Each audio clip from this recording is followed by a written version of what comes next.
Thanks for tuning in to No Wine in No Time. I'm your host Dave, and today we're going to talk about a very specific type of Greek wine by the name of Retsina. To help you understand what Retsina is, let me start with a story. Over 2,000 years ago, wine was produced in the Greek Isles. And at that time, when that wine was being exported to other parts of the world, it was placed in clay pots by the name of amphora. And even back then, winemakers knew that oxygen was the enemy of wine. It caused it to be unfresh and spoil in those amphoras. So they tried to look at ways to seal the amphoras. And one thing that they had in abundance was a thing called Aleppo pine resin. So they used the Aleppo pine resin to actually seal the top of the amphora, which is interesting. The technique worked, but when the wine was transported from place to place, because alcohol is a leaching agent, it actually pulled some of that pine resin flavor into the wine itself.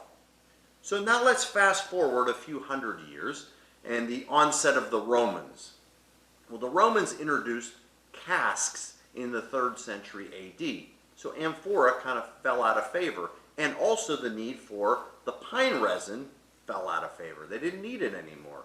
So what was interesting was people around the world who were used to these Retsina type wines that had the influence and flavors of pine resin desired them. So we had to, as winemakers, try to duplicate that process without going back and using amphora and pine resin. So now let's talk about how a wine like this is made today.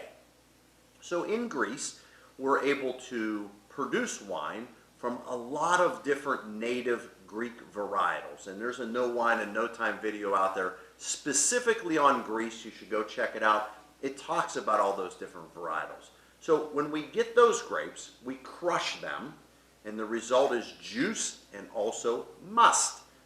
That must, we actually add a little bit of that Aleppo pine resin to the must, in other words, to the solid particles, and we let that macerate and also ferment.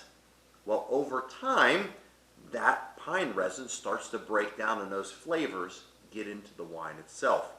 At the end, when we're racking the wine, in other words, removing the solids, those resins are taken out, but the flavor remains. So it really is quite an interesting process based on over 2,000 years of tradition and history and a flavor that, while it is quite odd, is one that's been popular through the millennia. So let's go ahead and taste one, because I'm sure you're thinking, pine resin, what could this possibly taste like? So I have a wine that really is a small producer, single vineyard wine, and it's from Papagiannakos, so a good producer in Greece. And this is their 2017 Retsina.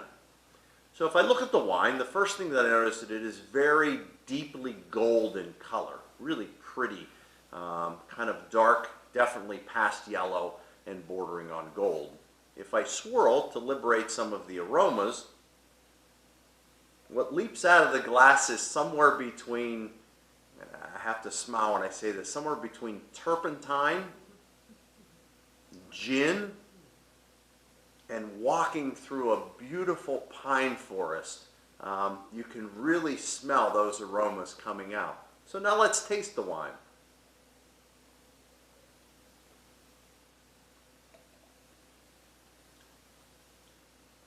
So, Retsina is exactly as you would expect based on the descriptors that I just said.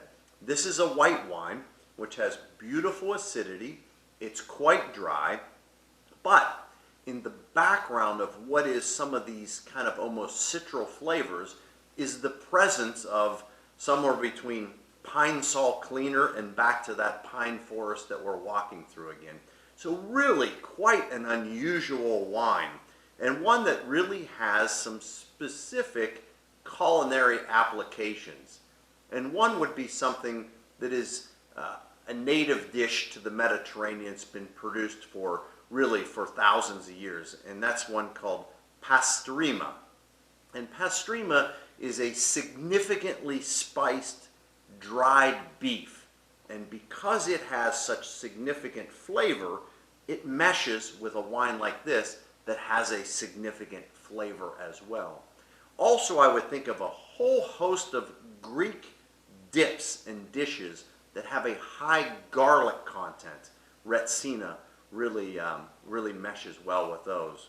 Or you could just chill it and kick back on your patio and enjoy what is the traditional flavor of Greece. So I'm going to get back and enjoy a little bit more Retsina, and I ask that you tune in next time, because soon you'll know wine in no time.